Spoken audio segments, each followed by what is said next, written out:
Assalamualaikum, selamat siang sobat. Udah pada makan siang belum? Nah, jangan lupa makan siang ya. Kita harus tetap jaga kondisi tubuh agar tetap sehat di tengah pandemi ini. Jadi sobat, sembari lagi istirahat nih, kali ini podcast kami mau nemenin sobat nih. Nemeninnya sangat bermanfaat loh sobat. Kali ini kita lagi mau ngebahas soal PEMNAS atau singkatan dari Pendidikan Masyarakat. Eits, tapi bahasnya bareng teman-teman aku. Ada Sri Eka, ada Lordes, ada Loren, dan juga ada Iniriat, dan juga ada Amos. Oke sobat, jadi kali ini kita mau ngebahas tentang apa itu PEMNAS, kelebihan dan kekuatan PEMNAS, kekurangan atau kelebihan PEMNAS, lalu yang terakhir, faktor penghambat dari PEMNAS. Menarik banget kan sobat, sambil istirahat tapi tetap dapat ilmu, benar banget nggak Des? Iya dong Eka, jadi sobat kita dengerin yuk supaya jam istirahat kita tetap bermanfaat. Nah jadi di podcast kali ini ada Loren nih yang akan ngasih tahu apa itu PEMNAS. Silakan Loren. Jadi sobat, pendidikan masyarakat itu atau sering kita dengar pendidikan non formal. Menurut Wikipedia mengatakan pendidikan non formal adalah jalur pendidikan di luar pendidikan formal yang dapat dilaksanakan secara terstruktur atau berjenjang. Nah, itu kalau menurut Wikipedia sobat. Ada lagi menurut Serupa ID mengatakan pendidikan non formal itu adalah aktivitas belajar di luar sistem persekolahan atau pendidikan formal namun tetap dapat dilakukan secara terorganisir. Oleh karena itu, pendidikan non formal sering disebut sebagai pendidikan luar sekolah. Jadi dapat kita simpulkan nih, pendidikan masyarakat itu atau pendidikan non formal ialah aktivitas belajar di mana peserta didiknya atau muridnya berasal dari berbagai kalangan baik muda maupun tua. Nah, jadi gitu sobat. Terima kasih ya Loren karena sudah menjelaskan apa itu PEMNAS. Selanjutnya sobat, ternyata pendidikan masyarakat atau PEMNAS itu mempunyai kekuatan atau kelebihan loh sobat.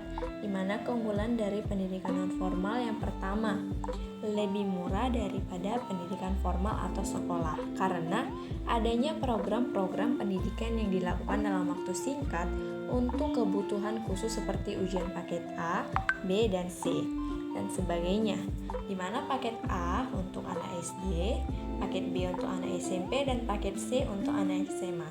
Lalu yang kedua, program-program pendidikan sekolah itu lebih berkaitan dengan kebutuhan masyarakat, tidak mengutamakan kebutuhan penyelenggara.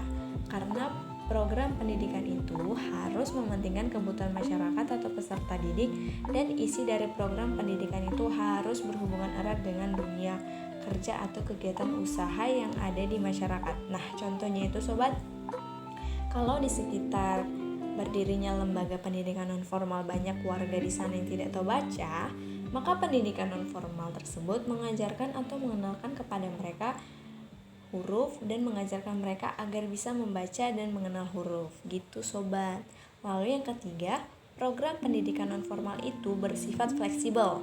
Dan fleksibel ini ditandai dengan yang pertama, beragam macam program menjadi tanggung jawab banyak pihak seperti pemerintah, perorangan, dan swasta. Lalu yang kedua, pengawasan yang berpusat dilakukan sederhana mungkin seperti itu sobat. Eits, ada lagi kak. Jadi sobat, pendidikan non formal itu juga berguna sebagai substitusi pendidikan sekolah.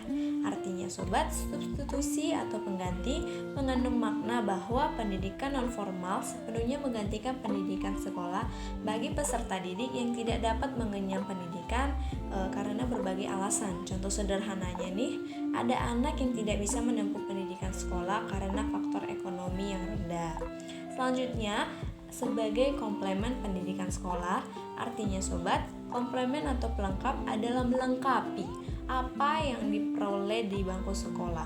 Misal ada seorang murid yang ingin memperdalam kemampuannya dalam bidang public speaking dalam bahasa Inggris. Nah, murid tersebut bisa nih mengikuti kursus bahasa Inggris untuk memperdalam bakatnya. Lalu, pendidikan non formal sebagai suplemen. Pendidikan non formal sebagai suplemen berarti kegiatan pendidikan yang materinya memberikan tambahan terhadap materi yang dipelajari di sekolah. Contohnya itu sobat, ada anak yang belum terlalu fasih dalam membaca. Nah, anak ini bisa mengikuti program yang ada di lembaga pendidikan non-formal untuk melatih kemampuannya dalam membaca. Selanjutnya sobat, ada pendidikan non-formal sebagai jembatan memasuki dunia kerja.